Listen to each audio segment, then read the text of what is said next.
de antropólogos sobre o tema da perícia, né? Alguns desses textos, como o próprio professor João Pacheco, são referência para o campo da perícia antropológica até hoje. Ele também lembrou o histórico, primeiro termo de cooperação da ABA com o Ministério Público em 94, né? Lembrado também novamente hoje, pela manhã, como um momento importante da própria definição do perfil profissional do antropólogo, do seu campo de diálogo com o Estado e com o universo do direito. Eu queria chamar a atenção aqui e dizer que foi com muita alegria que depois de uma luta de longas negociações, em novembro nós renovamos o protocolo de colaboração entre a Associação Brasileira de Antropologia e o Ministério Público Federal para a produção de laudos periciais. Existe o convênio ABA-MDA, né? É um convênio em que o MDA tem efetivamente ganho com ele, né? Ele tem feito os prêmios, né? Ou seja, o MDA tem usado. Agora, o convênio tem funcionado para o MDA e o outro lado, e os funcionários do MDA, né? Que o MDA é o nosso patrão, né? Ou seja, o convênio ele efetivamente tem que ser acionado no sentido do respaldo da prática antropológica do próprio MDA. Na verdade, a Associação Brasileira de Antropologia, lá nos anos 50, quando começou, no início dos anos 60, tinha uma seção chamada Política Indigenista, tá? Onde se debatia política indigenista. Isso está nos anais da ABA, né? Não é à toa que a questão indígena sempre flui melhor dentro. Agora, aqui nós estamos em momentos distintos, em momentos diferentes, então que é preciso, digamos, qualificar o novo e o novo momento. A importância que teve em 96 uma tomada de posição dos antropólogos e da ABA com relação a algumas definições estratégicas sobre nossos sujeitos de pesquisa e de laudos, em especial, naquela ocasião, os quilombos, né? No mesmo ano de 96 foi o ano em que a FUNAI reformulou, ou melhor, a FUNAI não, o Ministério da Justiça reformulou os procedimentos de discussão de terras indígenas, né? Também teve uma repercussão grande para a discussão do papel do antropólogo em perícia, e ela participou disso muito ativamente naquela ocasião, também em 96 e 97. Não vou me lembrar qual foi a primeira reunião da ABA em que houve mesas ou seminários sobre laudos, mas me lembro nitidamente que em 98, na ABA que ocorreu em Vitória, deve ter sido a primeira ABA onde ficou evidente, né, o nosso lugar no campo de debate em torno dos laudos, o nosso debate com historiadores e arqueólogos, né? E em 2000, no início da gestão dirigida pelo professor Rubem Oliven, ocorreu no mês de dezembro o famoso notório encontro de Ponta das Canas. Foi um evento de trabalho, né? Durou 3 dias, e 3 dias muito intensos de discussão, que produziu esse que é o primeiro documento de trabalho da ABA sobre o tema da pesquisa antropológica, né? Um documento que é referência. E também em 2000, na mesma ocasião, se criou o grupo de trabalho da ABA sobre laudos, né? Ou seja, em 2000 é quando a ABA formaliza um pouco internamente esse campo de discussão, e se criou em 2004 um outro GT específico para terras de quilombos, né? Isso não é gratuito, porque na verdade as demandas que chegavam ao GT de laudos, em sua grande maioria, tinham relação com o tema dos quilombos.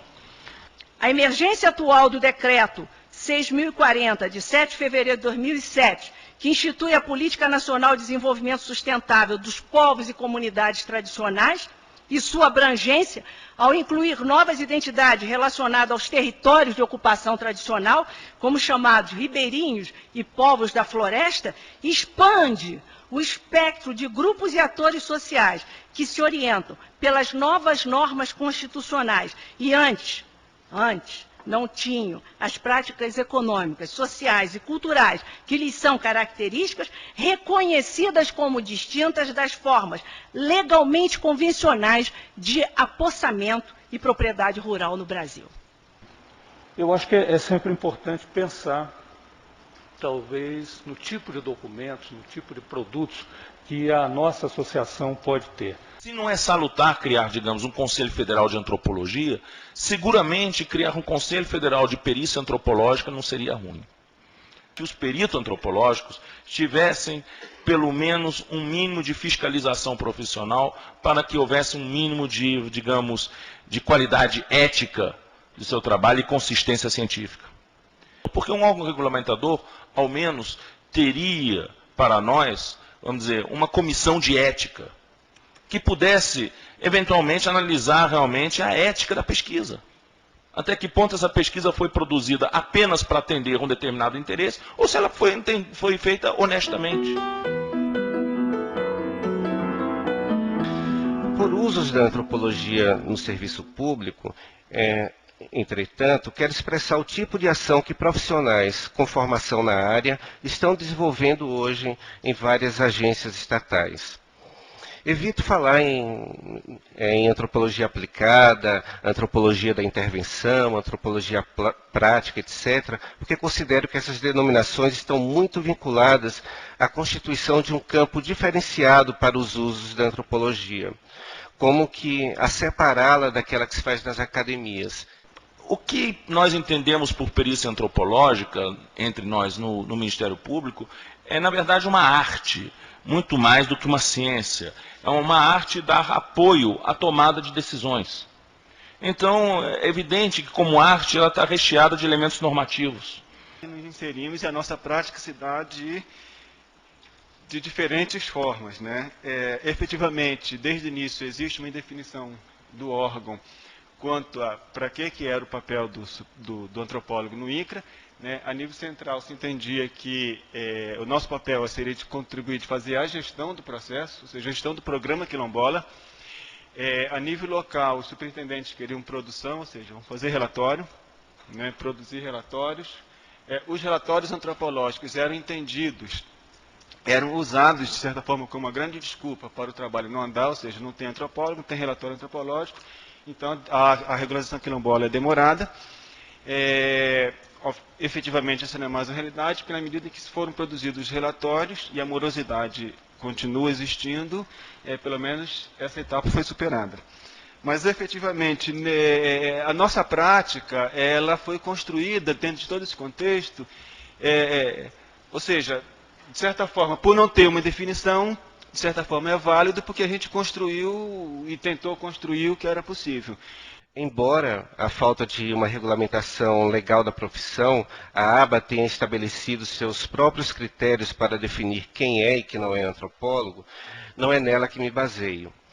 Entendo por antropólogo, no Estado, aqueles profissionais formados em ciências sociais ou nas graduações em antropologia que estão começando a surgir, ou ainda aqueles que, embora graduados em outras áreas, desenvolveram sua formação acadêmica nos programas de pós-graduação em antropologia ou outros programas que tenham linhas de pesquisas em campos próprios da antropologia e que atuam em órgãos de Estado, seja como servidores ou assessores, consultores, nomeados ou contratados em razão do seu conhecimento em antropologia, ainda que formalmente ocupem cargos com outras denominações. Antropólogos que estão atuando em lugares como a coordenação de povos tradicionais do Ministério do Desenvolvimento Social, como sociólogos no Ministério da Educação, como assessores no Ministério da Cultura, como consultores no Ministério da Saúde, etc.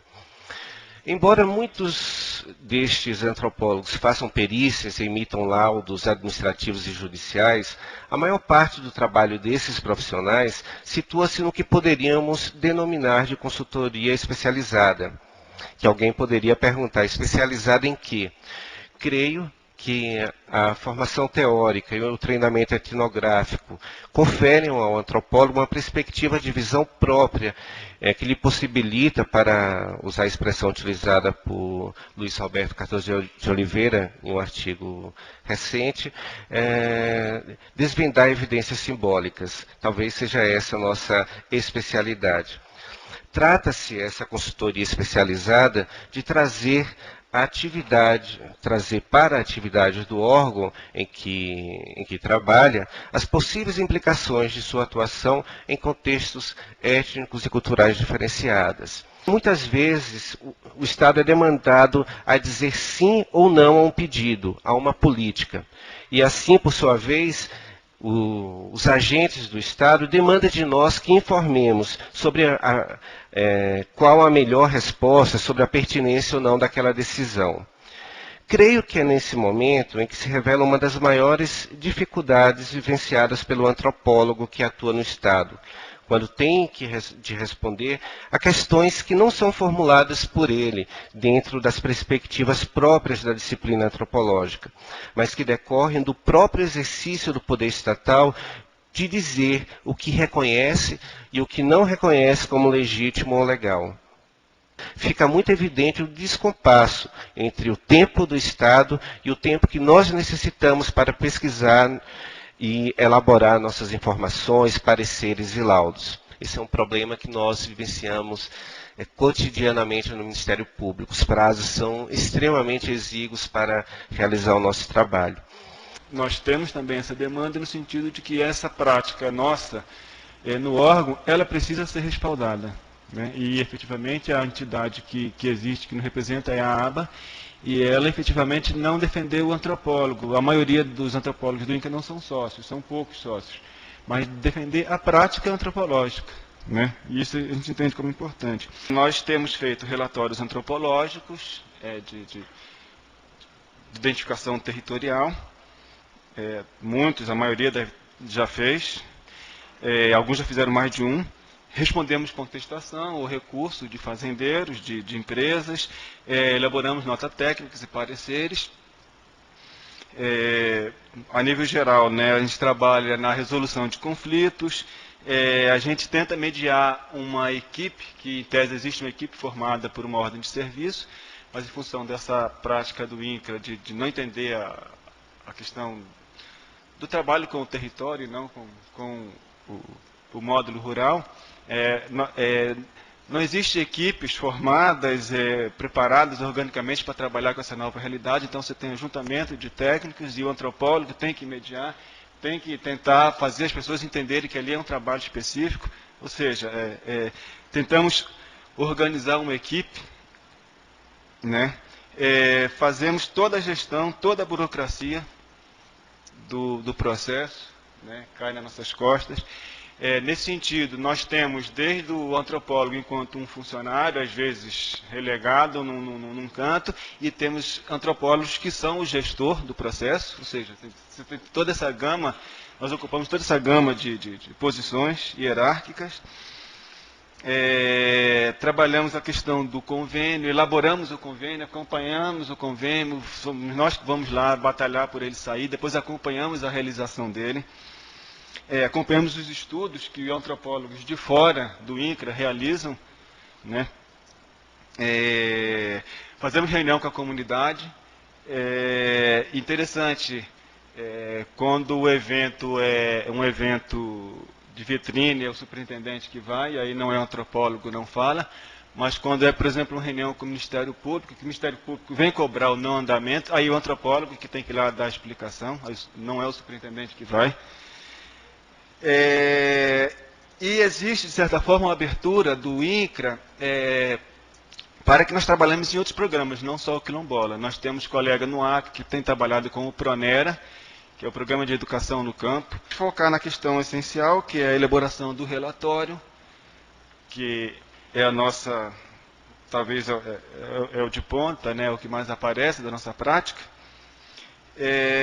Em alguns locais, a elaboração do relatório ele não tem sofrido interferência. Por exemplo, eu fiz efetivamente um relatório em Goiás, para a superintendência aqui de Brasília e em torno.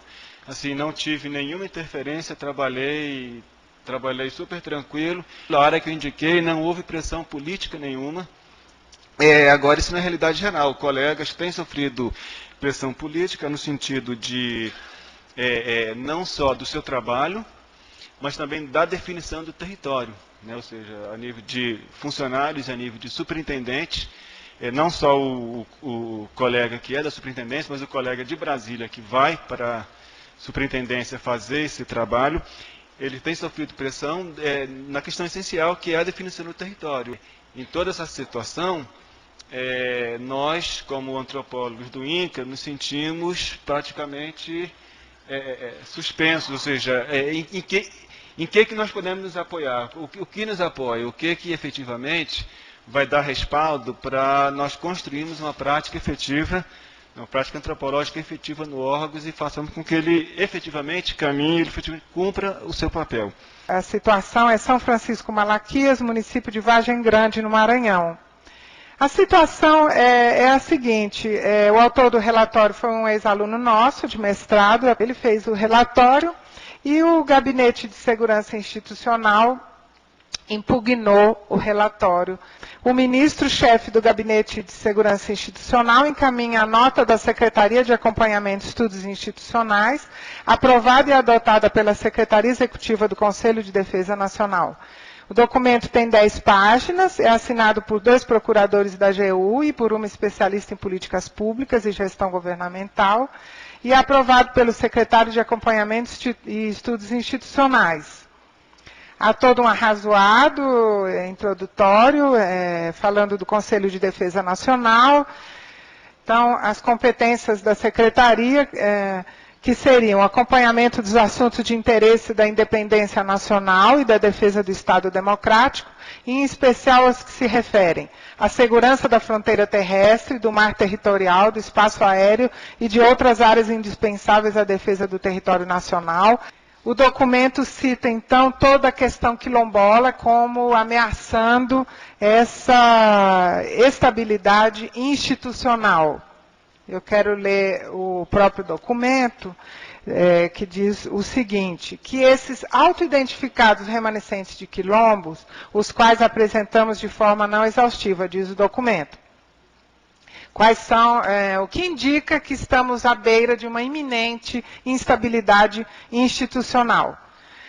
A tendência da união de esforços entre os movimentos dos sem-terra, dos indígenas e dos quilombolas para pleitearem terras que não estão ocupando, como se depreende da declaração feita pelo quilombola Antônio dos Santos, da coordenação dos remanescentes de quilombos, da invasão da fazenda Casa Grande no município de Cardoso, Minas Gerais, do bloqueio da BR-101 em São Mateus, Espírito Santo, da ocupação do Palácio do Governo em Teresina, da ocupação das terras de propriedade da Aracruz Celulose por grupos indígenas e de quilombolas.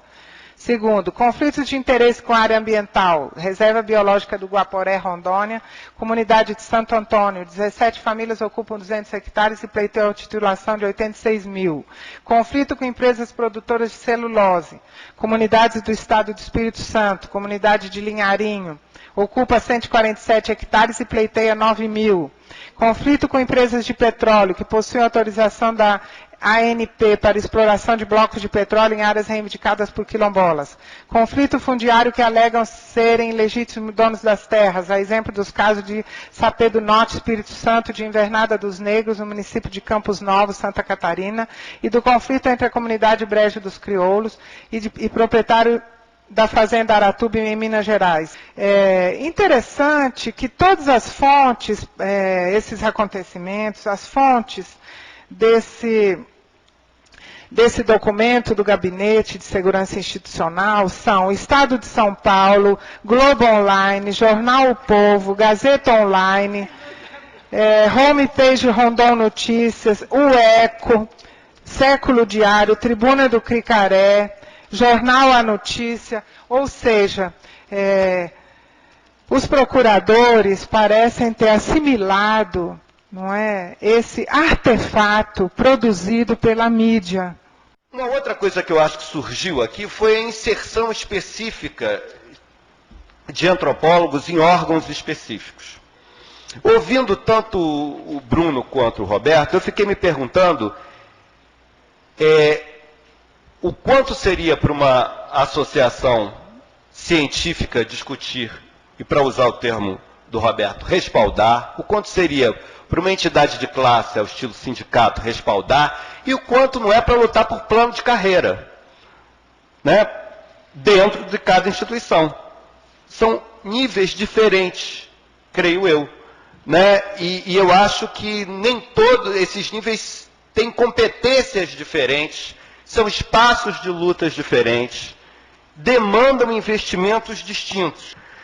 Uma coisa é fazer etnografia dialogando com ordenamentos jurídicos e normas administrativas, podendo contestá-las e desfazer delas e repropô-las.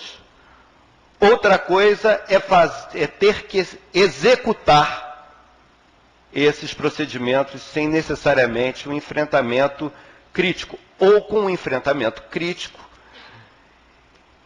que vai ser sempre, digamos, dominado. Que fazer etnográfico é possível em certas circunstâncias, quais os parâmetros, eu não estou dizendo que não é possível, eu não estou dizendo que... Eu acho que a gente tem que pensar nos parâmetros, nas formas e nos condicionantes. Eu acho que aí está uma dimensão da novidade do momento. Existem muitos parâmetros distintos, em espaços distintos, para o fazer etnográfico, para a prática profissional do antropólogo. Portanto, que implica